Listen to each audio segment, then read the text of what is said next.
You ever wonder why so many pro athletes go and use stem cell therapy? Because it works. I'm Ron Slade, retired 14-year pro basketball player, and I needed to get this done. After I went through my entire career riddled with injuries, I needed therapy, so I went to Kellum Stem Cell Institute out in Franklin. Why? Because they're the stem cell specialists. They can be yours too. They're the stem cell specialists of the Tennessee Titans. You know why? Because it works. Make an appointment today with Kellum Stem Cell Institute. I love living in Middle Tennessee. We've got great restaurants, entertainment, sports, and one of the nation's top Ford dealers right here in our backyard. Two Rivers Ford. Remember that name.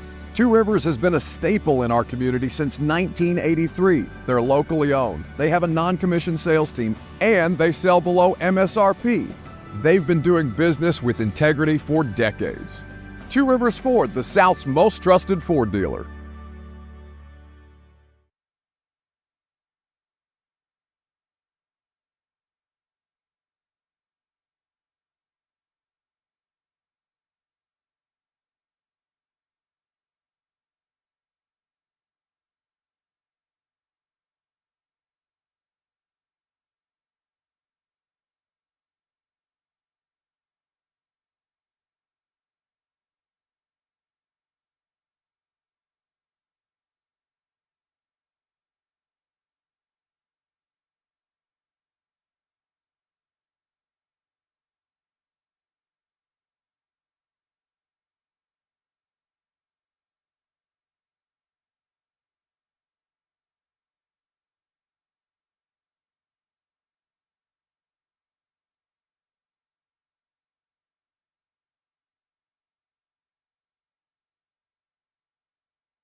What's happening? Welcome into 104.5 The Zone. We're back out at Titans training camp. Ryan Stonehouse, Titans punter, is the guest today. We are looking forward to catching up with him. Said he wanted to clear the air about some injury stuff now that he's back up and rested and ready to rock.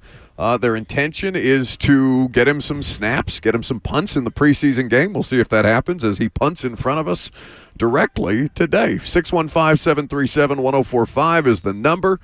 You can participate with us at your pleasure. You also have the F&M Bank Chat, Facebook, YouTube, Twitter, and Twitch if you are so inclined to get involved. My God, does it feel like football outside. Yes, it is, dare we say, chilly this morning? No, it's cool. Kirby says it's cool. I have a bit of a chill, but I'm soft that way, so that's all right. I will, to each their own. Either way, you know, what is it, like 70, 73, 74, or something like that, which shouldn't feel like fall, but does feel like fall when the weather has been 90s.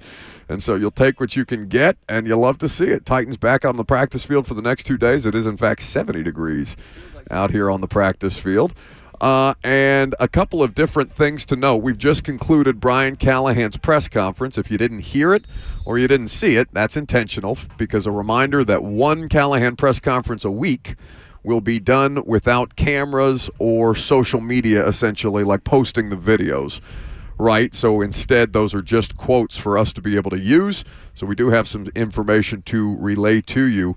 Also, we have a name for these sessions with Brian Callahan. John Glennon dubbed it Breakfast with Brian earlier this morning, which I liked. It's very casual, kind of everybody sitting down. He's got, everybody's kind of kicked back a little bit, just sitting around, talking shop. And there's a few recorders and iPhones laying around him, picking up what he says. But, yes, a very casual setting in which he is, as always, very forthcoming. But, see, the only flaw that I find in the name of Breakfast with Brian is there's no breakfast. There's no breakfast. There's no breakfast. And also, when you say food around media people, they just assume that there is free food being had at these things. I'm very, very hungry. It does disappoint, from that perspective. Don't worry, you'll be fed after the show. This is your own fault because you don't have a vending machine that you can't literally just get every last snack throughout the course of 3 hours of radio. You put yourself in a bad position because now you're going to be hungry for the next 3 hours. I'll go get some sweet potato chips at the break. Brian Callahan said Tyler Boyd will be back at practice today and was back yesterday when we were not out here. Which is one of the more meaningful returning players. Caleb Farley also scheduled to make a return today. Roster cuts not that far into the future. Guys competing, especially in the cornerback room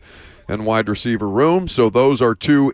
One is important, one is more interesting at this point as we continue to classify things on the football field that way. Tyler Boyd, infinitely more important for the success of this football team. Caleb Farley, definitely an interesting story to kind of continue to document to see if he can actually make this 53, this initial 53 as a former first-round pick.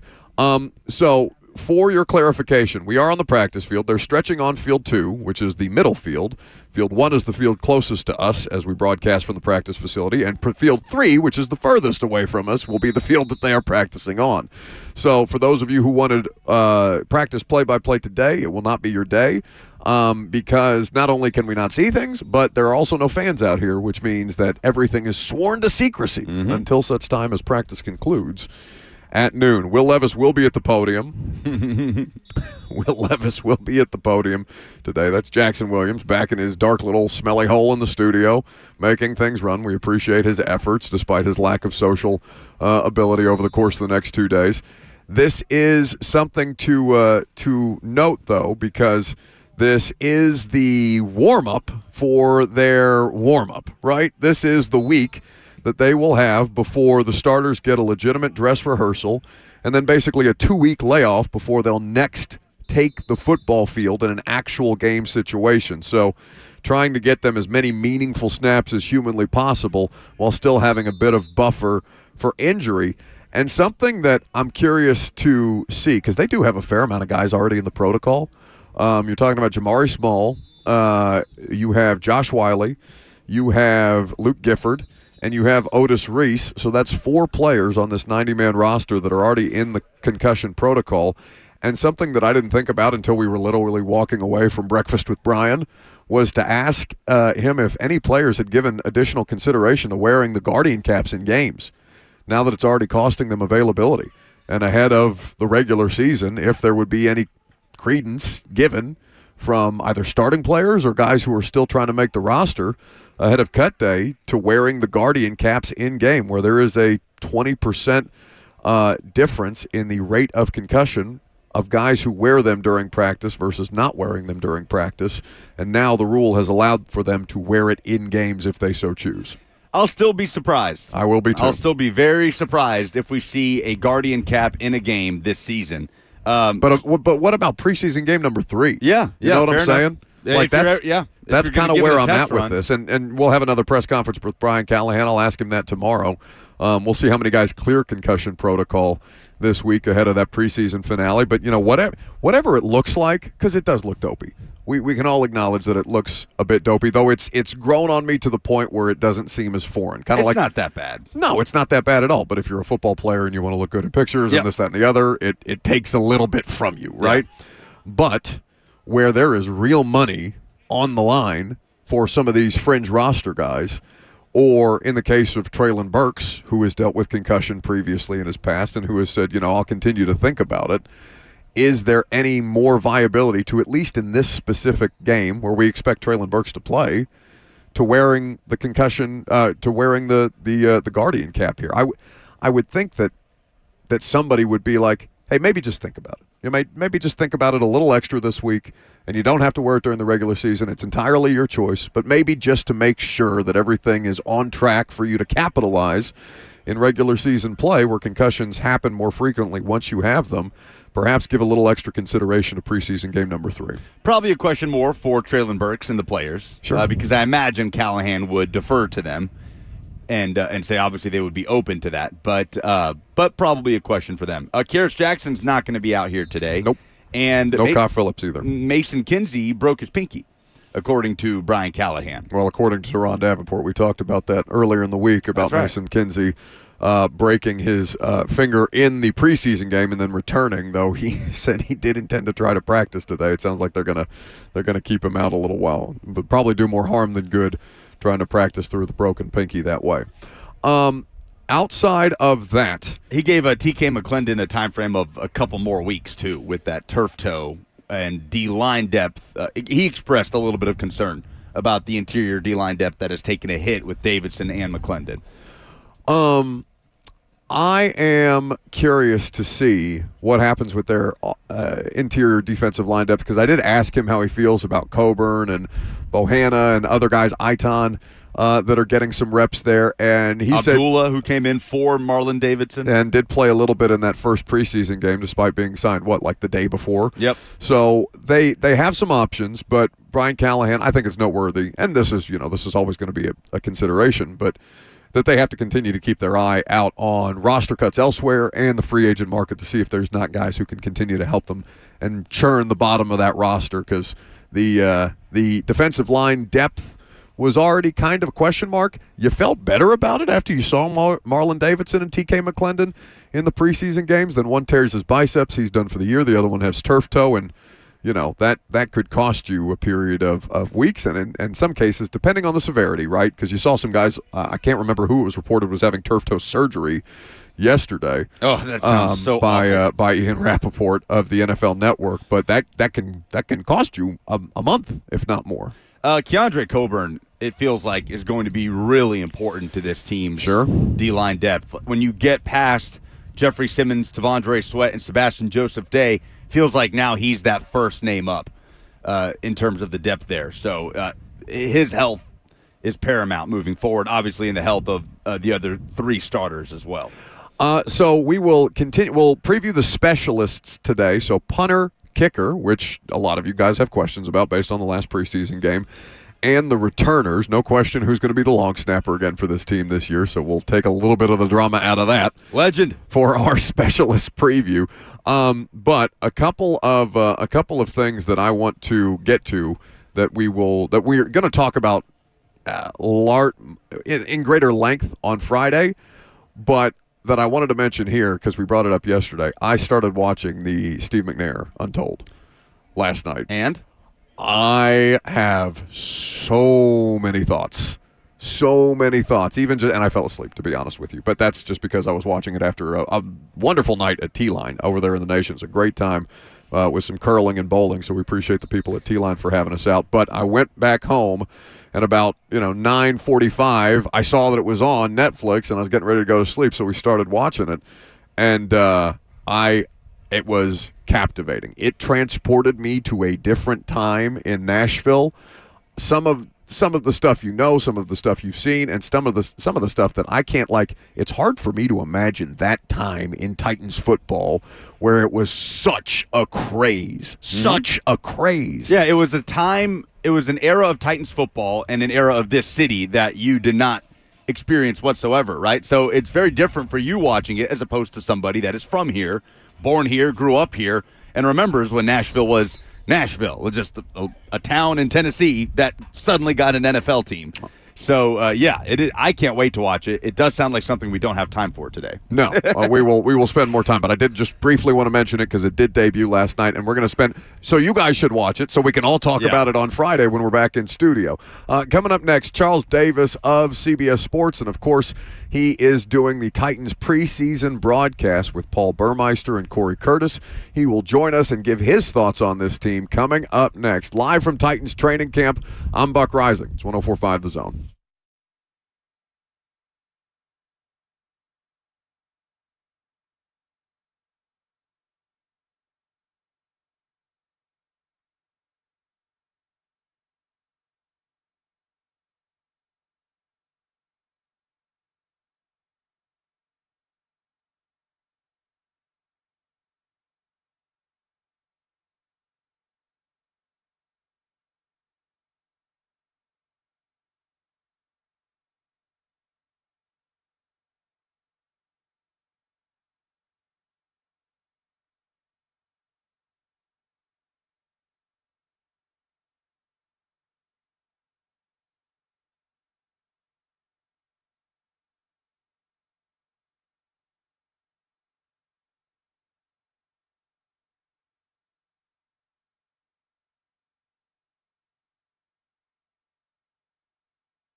Welcome back to the show. We are fueled by Hattie B's Hot Chicken. We appreciate you guys hanging out with us. We always appreciate when we get some of our good friends and guests on the radio show to make us smarter about everything that we're watching during the Titans preseason and training camp. Charles Davis of the NFL on CBS, and, of course, the Titans preseason network broadcasting the games. Kickoff 1 p.m. Central Time in New Orleans for this tune-up/finale that we will all get a chance to take in. Starters scheduled to play 3-ish seasons, according to Brian Callahan. Charles Davis joins us now. Series. See, like I said, this is why we need professional help. This is why Charles Davis is our professional help. Hey, buddy. Hey, how you doing? Listen, you don't have to apologize for that. Just the idea of being able to say in the last preseason game that starters are planning on going 3 series, that is a tongue twister for anyone who follows the NFL nowadays. So, I think we're all thrilled to hear that news for us as observers. Absolutely. It also tells you where Brian Callahan is as a rookie head coach and what he thinks his team needs. This is one of those things where it's different for everyone. And I know the trend is we don't play people in the preseason, we don't do things, and I have no argument with it. That's up to each coach, each team, what have you. Andy Reid played his guys for about a half in Game 2. I don't know that they're going to do that in Game 3, but he runs one of the toughest training camps in the league. To this day, these guys do play in the preseason. They even got a sprinkling of plays in Game 1. It's working for them. Everything's different. One size doesn't fit all, but this is what Brian Callahan believes his team needs. And, look, he may be a rookie head coach, but has everyone figured out yet he's not really a rookie? So he's a bit of a lifer, isn't he, Charles? Yeah. Just a bit of a football lifer. Kind of, he came out of the womb, and the first thing he talked about was, what's the protection? I mean, what's protection? What are we in? We in scat? What are we in here? We going max? What are we doing, Dad? And he's gone on from there.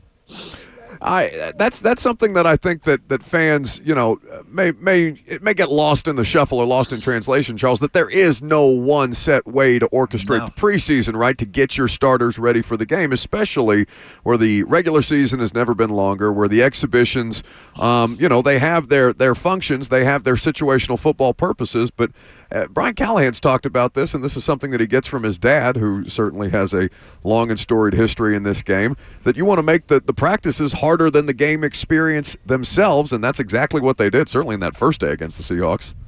Yeah, exactly. And you want to test them. You want to test guys in ways that they don't even realize you're testing them. You want to see how they react to some adverse things, because today's NFL obviously different than previous NFL, and I'm not sitting here going, boy, it was so much better back then when they stayed in dorms and played 6 games. And no, I'm not saying that at all. But you have to find a different way to test guys' mettle than you did back then.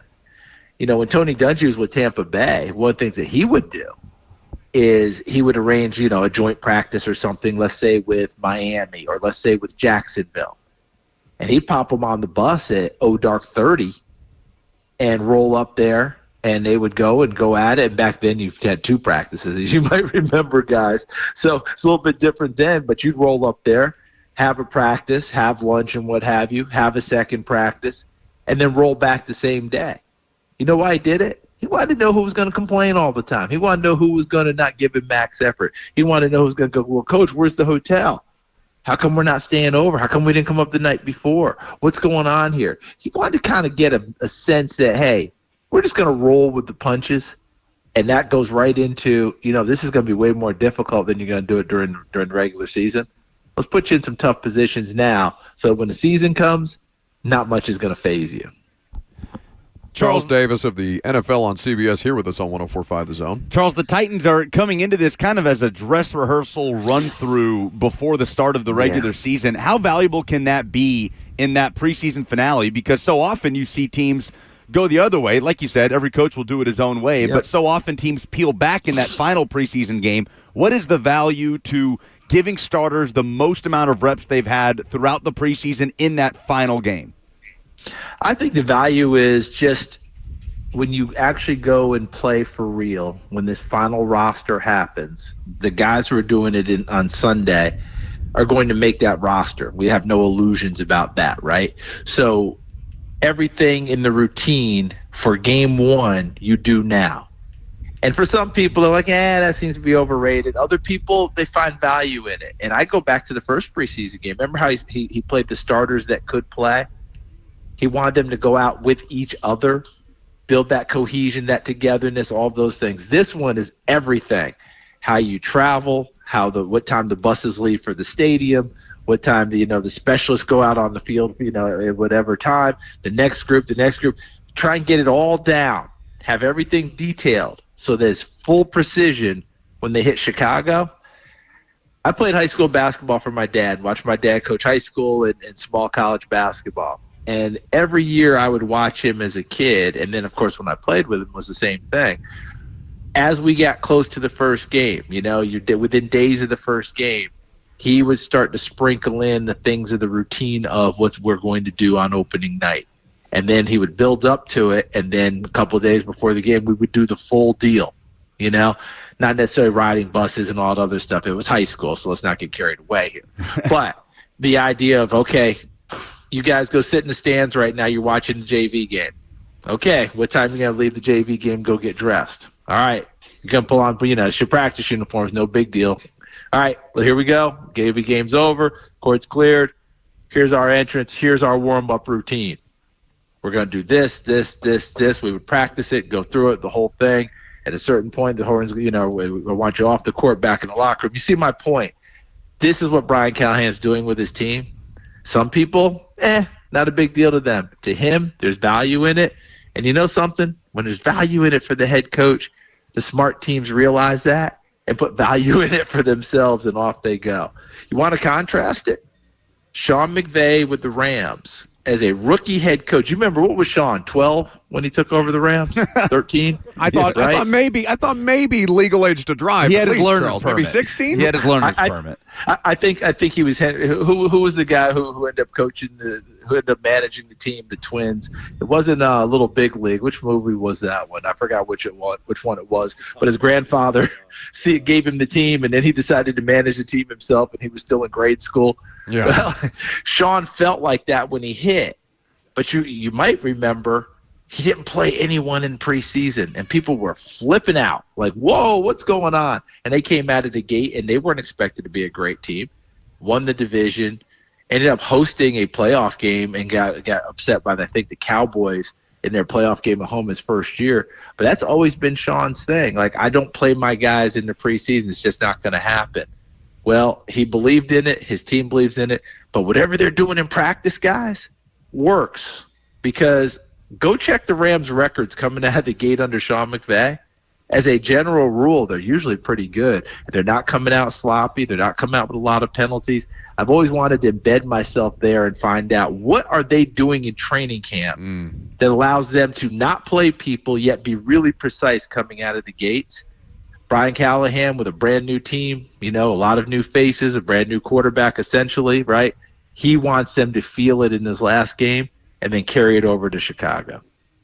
Did not have a Little Big League reference on the radio show today with Charles Davis of the NFL on CBS and, of course, the Titans preseason network, which you can watch this Sunday, kickoff at 1 p.m. on WKRN News 2 here locally and on the NFL network as well. Okay, Charles, so if Will Levis continues to try and get a grasp on what it is to be a well-rounded quarterback, right? Not just wowing us with spectacular plays, but the idea of playing within structure, playing within the system, even though people use system quarterback with a negative connotation.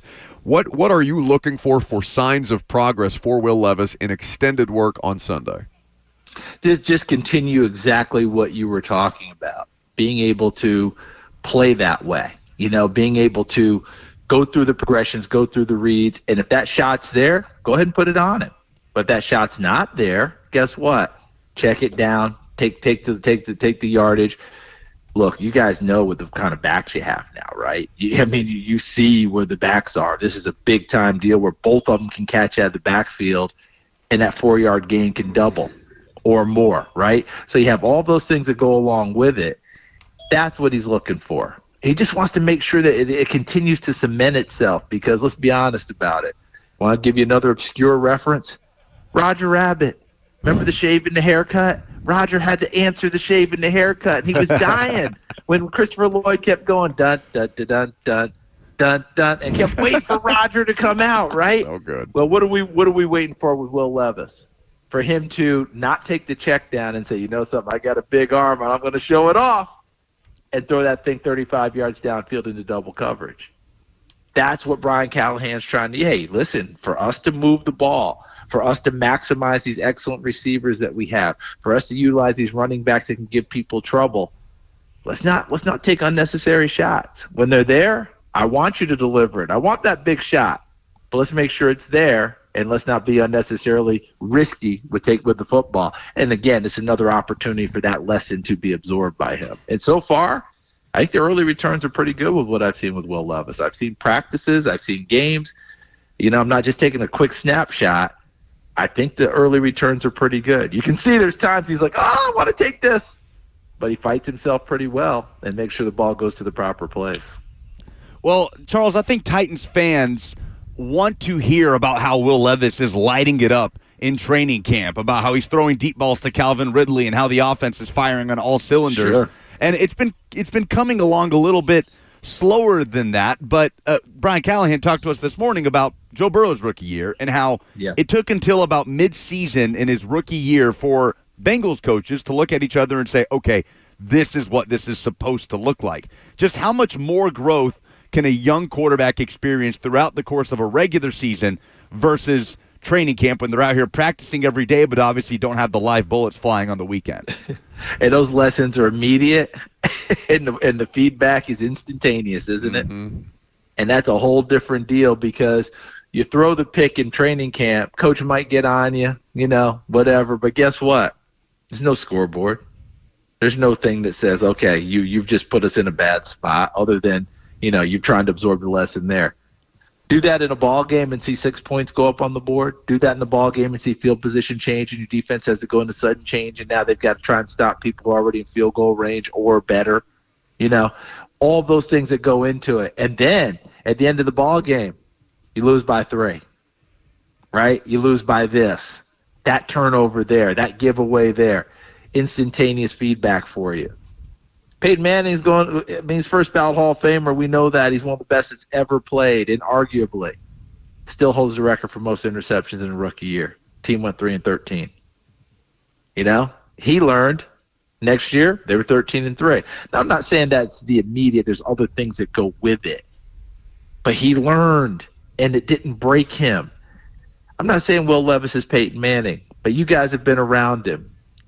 Is my read wrong that this is a very strong-minded young man? No, not at all. And, it is, and right? one of the harder workers in the building, Charles. Yeah, I think he's going to be okay. I don't think things are going to break him like they might other people.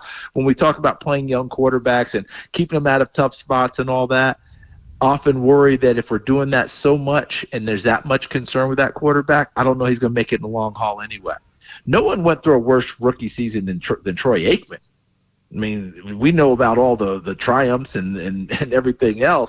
Go back and look at the tape his rookie season. Go back and look at the Cowboys, how miserable they were. Go back and look at how many times he got beat up. I'm not just saying sacked. I mean literally beat up. Didn't break Troy Aikman. He found a way through it. Other people, it might. I don't think Will Levis is any danger of that. It's just such a curious thing, though, Charles, because I'm sure you've seen the comments from Tua Tagovailoa about working with Brian Flores and how much different it's been with Mike McDaniel and referencing, Aikman and Manning, who, even though it doesn't feel like that long ago, it is a different era of football and players are wired a lot differently. Not saying that there's any substantial difference specifically with Levis, but I do think that there is that gulf between what football players were to an extent and how much harder these jobs were versus what football has become, ultimately trying to protect the player and trying to create a more productive work environment. But there are some of those things that get lost in translation, no? Agreed, but I also think that there's also the thing that's been part of ball or relationships forever. Know who you're dealing with. If you're a head coach, know what your quarterback's like. Know his personality, know how it works, know how he works best. That's how you get the best out of people. And what works for one may not work for another. You may have to coach those three quarterbacks differently in certain ways, not their playbook, but some guys you can get on, some guys you have to pull to the side, some guys you might do it in film. And if you don't know that and work that way as a head coach, you're only hurting yourself and hurting your team. And that's not new. That is absolutely not new. Bart Starr, when he became the starting quarterback for Green Bay with Vince Lombardi, Vince Lombardi jumped on him one time in front of the whole team. And that evening, Bart asked for a meeting with Vince and told him, when you jump on me like that in front of the whole team, you break down things. They look at me like I'm not good enough to be their leader. You want to get on me anytime that you want to? Let's do it in here. Let's do it right here. You could jump on me all you want, but out there, you're putting me in a spot where they go, well, maybe he isn't the guy because the coach is killing it. And that was Bart Starr recognizing early how it worked for him. Okay, let the record show Vince Lombardi and Bart Starr had some pretty good success together. That's just one example. So, again, I wasn't there for everything with Brian Flores and Tua, right? I'd be a fool to say we didn't hear things. I'll bet you guys heard things. Sure. So when I heard Tua say what he said the other day, one, I was surprised that it came out now, like, wow, that we're going to do this now? But two, I wasn't surprised by what he said. Not at all. Now, the interesting part has been watching Brian Flores in Minnesota, and he's trying to find that right message, high ground, all of those things. But from where I'm standing, he was shook by this. This one rocked him a little bit because it came out publicly like that. And now I'm seeing it in the tone of his comments. It's a lot more like, I've grown from it. I've learned from it, which tells me Tua really hit a chord. So you got to know who you're dealing with and how you're going to coach your players, and each person's going to be a little bit different. That's what it takes when you're in a position like that. And Brian Callahan and his crew, I think they've already got a good grasp of that for their situation. Charles Davis, our guest here on 104.5 The Zone. One more for you, Charles, and we appreciate your time. Of course, you can catch them on the preseason broadcast against the New Orleans Saints, WKRN2 here locally, and, of course, on the NFL Network as well. Cornerback play has been a talking point with this team because Chido Awuzie has missed training camp time, and Snead has a very specific plan that we're all aware of at this point. And so you've seen a lot of extended work from Trey Avery, from Jarvis Brownlee Jr., and Gabe Judy Lally. I'm wondering, Charles, specific to Avery and Judy Lally, where you think the biggest separating factors are between those guys who are both trying to make the roster and getting some of these extended looks? I think experience, because Avery's been around. I think that's a big part of it. But Judy Lally has gotten really good looks and has given them really good tape. And I think for both of them in this last ball game, again, I'm not in Denard Wilson's room. I'm not back there with Steve Jackson and all that. My sense is what they want to see in this last game is who's going to attack like crazy and never back off. Because in the last ball game, remember that one shot that came? I think it was it was a slant route on a 3rd and 9 or something like that, and they beat Avery for it. They want you. Listen, if we're going to call this stuff, guys, it's got to be there where you're challenging the play. You got to challenge the catch. That's just my sense of what Denard Wilson wants if he's going to be that type of an aggressive play caller. Nothing drives an aggressive play caller crazier than I'm going to send people and there's gap when the guy catches the football. Because your job is, if I'm sending people, you've got to play them tight, because the idea is I want to get rid of the football early, make quarterback get rid of it early. You should be there. That's just one play. Because later in the game, there were 3 or 4 other plays that we talked about on air where Avery had excellent position. Receiver couldn't come down in bounds with the football. He had bodied him all the way out. His experience is really good, and I think that's going to be maybe the deciding factor if he continues to play at the level that I saw for most of the game against Seattle. But if you're Denard Wilson, if I'm calling a blitz, if they're going to catch it, there needs to be a catch and a contested play right then and there, right? You've got to be on the spot. It's kind of like Michael Jordan in his prime. When you harassed him the most, now no one stopped him, but part of the Jordan rules was When he caught the basketball, you need to be there on him then, on the catch. Don't let him catch it and survey, because if he surveys, he's gonna clean your clock. You got to make him work for everything. And that's what I think Denard Wilson and Steve Jackson want out of their DBs. Can you work for everything? Chris Harris, that's what they want. Well, it's one more until the real thing. It goes down in New Orleans, and then the regular season can begin, where you'll start seeing Charles from preseason broadcasts, the NFL on CBS. Of course, we all can't wait for that, but one more game to go. Charles, we appreciate you making us smarter, and always good to see you when you're in town, my friend. Thanks, Charles. Hey, thanks. I don't know that made anyone smarter, but I know that you got to go into your IMDb and find out when was that movie again? That much I did. the way that I was Googling during that segment, Charles.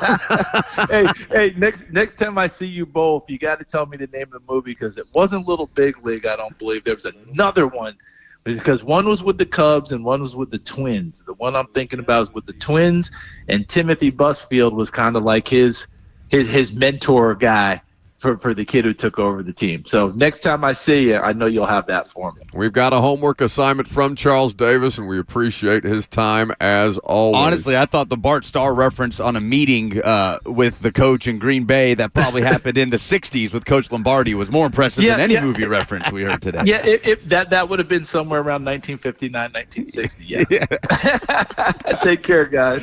See you, buddy. That's Charles Davis of the NFL on CBS and the Titans preseason network. So coming up next, we were going to give you a little practice play-by-play, and then we realized we couldn't see anything. So we'll continue to talk about some of the position battles on the roster